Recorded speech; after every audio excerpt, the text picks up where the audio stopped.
छत्तीसगढ़ की लोक संस्कृति को विश्व भर में पहचान दिलाने वाली पद्म विभूषण पंडवानी गायिका डॉक्टर तीजन बाई के सम्मान में राज्य सरकार ने बड़ा फैसला लिया है।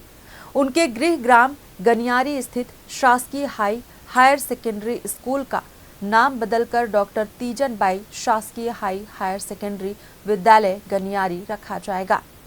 इसकी घोषणा स्कूल शिक्षा मंत्री गजेंद्र यादव ने अंतिम श्रद्धांजलि सभा के दौरान की। बता दें कि रायपुर एम्स में इलाज के दौरान 5 जुलाई को डॉक्टर तीजन बाई का निधन हो गया था। इसके बाद राजकीय सम्मान के साथ उनके गृह ग्राम गनियारी में उनका अंतिम संस्कार किया गया।